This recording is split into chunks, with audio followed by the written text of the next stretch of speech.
हर हर महादेव, श्री शिवाय नमस्तुभ्यं। तो आज आपको हम बता रहे हैं कि मधुश्रावणी जो हम मिथिलांचलों के लिए बहुत ज्यादा मायने रखते हैं, नवविवाहित जोड़ियां इसे करती है। तो इस पूजा के बारे में मैं आपको विस्तार से बताऊंगी क्यों क्यों आ जाता है ये पूजा। भारतीय उपमहाद्वीप के मिथिला क्षेत्र में मधुश्रावणी पूजा नवविवाहित दुल्हनों के बीच लोकप्रिय आस्था और पति की दीर्घायु और सुखी वैवाहिक जीवन के लिए प्रसिद्ध है। पौराणिक कथाओं के अनुसार यह त्योहार तपस्या की तरह है। त्योहार के आखिरी दिन नवविवाहिता महिलाओं को एक कठिन परीक्षा से गुजरना पड़ता है, जो मैं आपको आगे बताऊंगी। तो इसके लिए आपको आगे बने रहना होगा और प्लीज हमारे चैनल को लाइक सब्सक्राइब करें, ताकि मैं और भी सारी कथा और कहानी जो भी रोचक हर एक पूजा से जुड़ी हुई मैं आपको बताऊंगी। तो आगे आपको हम बताते हैं कि मधुश्रावणी पूजा क्या होता है और कैसे किया जाता है। पूजा के अंतिम दिन नवविवाहित महिलाओं को कठिन परीक्षा से गुजरना पड़ता है। परीक्षा में नवविवाहित महिलाओं के हाथ पैरों को रुई की टेमी से उस पर पान का पत्ता रखकर जलाया जाता है। यह पर्व श्रावण माह के कृष्ण पक्ष की पंचमी से शुरू होकर उसी माह के शुक्ल पक्ष की तृतीया तक चलता है। यह 15 दिनों तक चलने वाला पर्व है, जिसमें नवविवाहित दुल्हनों में पर्व को लेकर उत्साह का माहौल रहता है। प्रथा है कि इन दिनों में नवविवाहित अपने ससुराल वालों द्वारा दिए गए कपड़े गहने पहनती है। मधुश्रावणी पूजा की सारी सामग्री पूजा शुरू होने से एक दिन पहले नवविवाहित के ससुराल से भेज दी जाती है। वहीं दूसरा भार जब वो पूजा के उठती है, जिस दिन पूजा का निस्तार होता है उससे एक दिन पहले आता है। काल नवविवाहिता स्त्री ससुराल से आए नए वस्त्र पहनती है और सबसे पहले कुछ फूल तोड़कर बिसहरी माता, नाग नागिन, केचुआ, हाथी, माता गौरी की मूर्तियां, विभिन्न प्रकार के फल फूल और मिठाइयों से पूजती है और फिर शिव विवाह की कथा सुनती है। पूजा के दौरान मैना पंचमी, मंगला गौरी, पृथ्वी जन्म, महादेव कथा, गौरी तपस्या, शिव विवाह, गंगा कथा, बिहुला कथा, बाल वसंत कथा समेत 14 खंडों की कथा सुनी जाती है। ग्रामीण महिलाएं अवनी गीत गाकर आपसी सौहार्द साझा करती है। जब यह पर्व प्रारंभ होता है तो गांव की गलियां मधुर मैथिली लोकगीतों से गूंजने लगती है। इस पर्व में घर में बने स्वादिष्ट मीठे भोजन का भोग लगाने की परंपरा है। पूजा के 7वें, 8वें, 9वें दिन प्रसाद के रूप में खीर का भोग लगाया जाता है। हर शाम महिलाएं आरती, सुहाग गीत और कोहबर गाकर भगवान शिव को प्रसन्न करने की कोशिश करती है। महिलाएं रोजाना एक बार अरवा खाना खाती है। महिलाएं सुबह और शाम नाग देवता को दूध और लावा चढ़ाती है। ऐसे ये थोड़ा अपने अपने प्रांत के हिसाब से कुछ चेंज हो जाता है पूजा में, कुछ थोड़ा सा चेंज, लेकिन कथा लगभग पूजा सब जगह उसी ढंग से होता है। मधुश्रावणी का मान्यता है कि देवी पार्वती ने ये व्रत को किया था ताकि शिव पार्वती का संग हमेशा बना रहे। और ये व्रत माना जाता है कि जो सांप की देवी माँ बिसहरी है, वो सांप के डसने से लोगों को बचाती है। इन दिनों पूरा मिथिला क्षेत्र माँ बिसहरी के गीतों से गूंज रहा होता है। इसके अलावा और भी लोकगीत सड़कों, बगीचों तथा घरों में गाए जाते हैं। नवविवाहित महिलाओं का जीवन उत्साह, जिज्ञासा और आनंद से भरा होता है। मिथिला की सांस्कृतिक परंपरा, रीति रिवाज और जीवन शैली के मामले में विधिवत पूर्ण ऐसा ही एक अनोखा त्योहार है जो मधुश्रावणी कहलाता है, जो 15 दिनों का अनुष्ठान है जिसमें नवविवाहित महिलाएं भाग लेती है। यह त्योहार पूरे मध्य प्रांत और भारत के पड़ोसी भागों जैसे उत्तरी बिहार में मनाया जाता है। इस साल भी मधुश्रावणी बड़े उत्साह के साथ शुरू हो चुका है, जो आज 25 जुलाई से शुरुआत हो चुका है जिसका। तो मैं आपको उसके बारे में कुछ कहानी और कुछ और भी बताऊंगी जो आपको नहीं पता होगी। इस अनुष्ठान के दौरान ब्राह्मण जाति की महिलाएं लगभग 2 सप्ताह तक पूरे दिन उपवास रखती है। अनुष्ठान के अंतिम दिन, जो काफी हद तक बहस का विषय रखा है, कि महिलाओं के घुटनों में टेमी नामक प्रथा में अग्नि के संपर्क से लाया जाता है। इससे कभी कभी त्वचा पर जलन होती है और घाव हो जाता है। ऐतिहासिक रूप से यह माना जाता है कि महिला के घुटने पर जितना बड़ा घाव होगा, उसके पति का जीवन उतना ही लंबा होगा। हालांकि ये इन दिनों विवाद में हो रहा था कि महिलाओं का अधिकार, कार्यकर्ता अपनी आवाज उठा रहे हैं कि कह रहे हैं कि ऐसी दर्दनाक प्रथा को जारी रखना गलत है। उनका तर्क है कि परंपरा के नाम पर इंसानों को ऐसी क्रूर रस्मों को सहने के लिए मजबूर नहीं किया जाना चाहिए।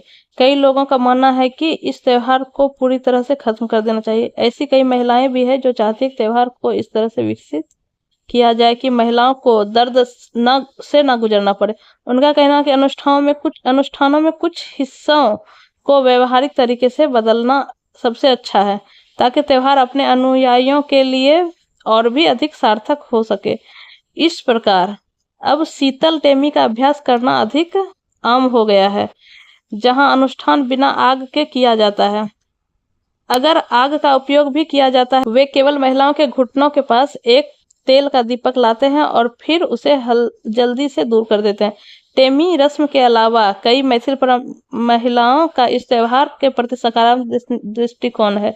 महिलाओं के नेतृत्व वाले संगठन है। पारंपरिक और धार्मिक मूल्यों को सही ठहराने के साथ साथ यह त्योहार मानवीय मूल्यों को भी सामने लाता है।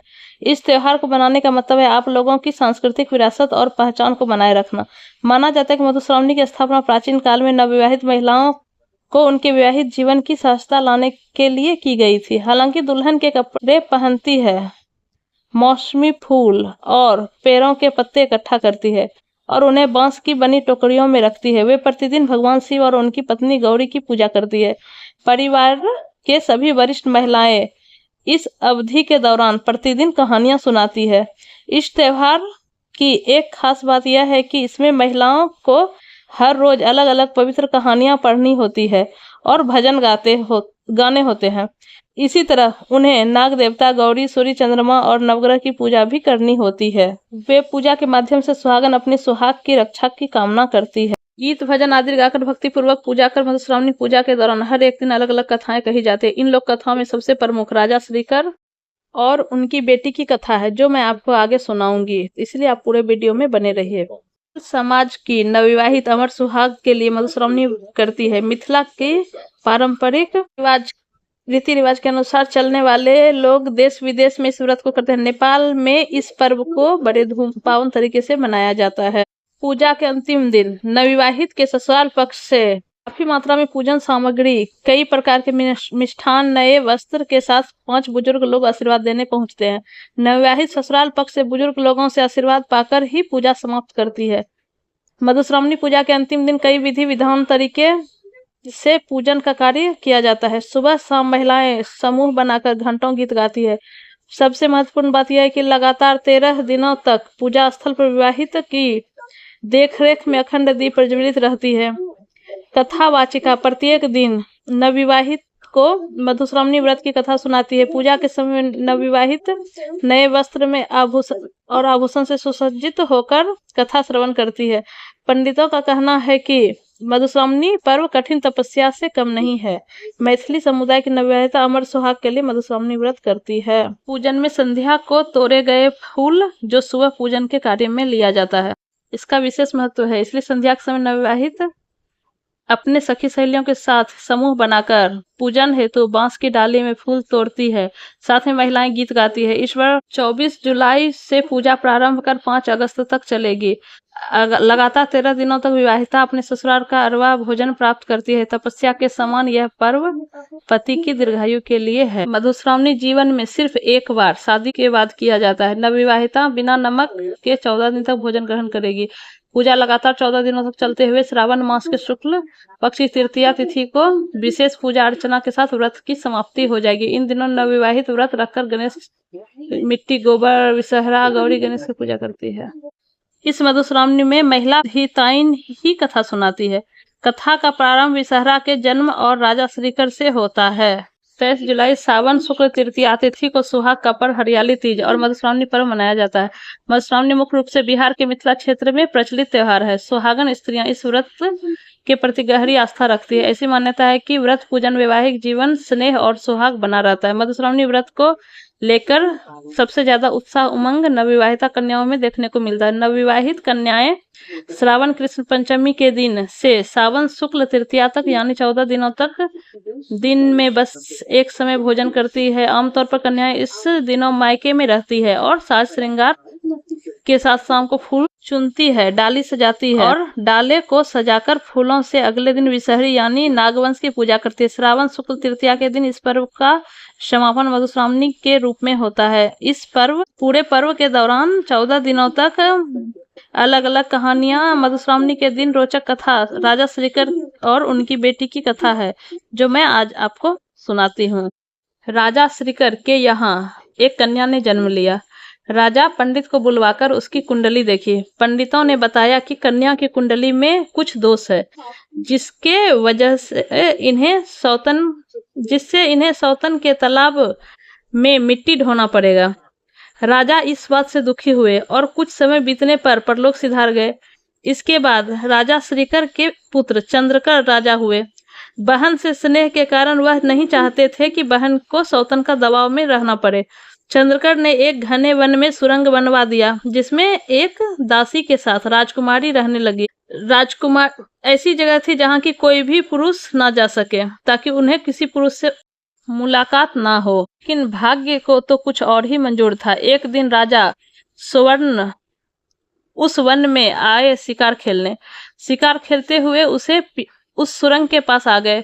राजा को प्यास भी खूब लगी थी, इसलिए वन में पानी की तलाश में थे। अचानक राजा की नजर चींटियों पर गई, जो मुंह में चावल का दाना लिए कतार में चल रही थी। राजा ने चींटियों का पीछा करना शुरू किया तो एक सुरंग के अंदर पहुंच गए। यहाँ राजकुमारी ने राजा स्वर्ण से मुलाकात हुई। दोनों ने विवाह किया।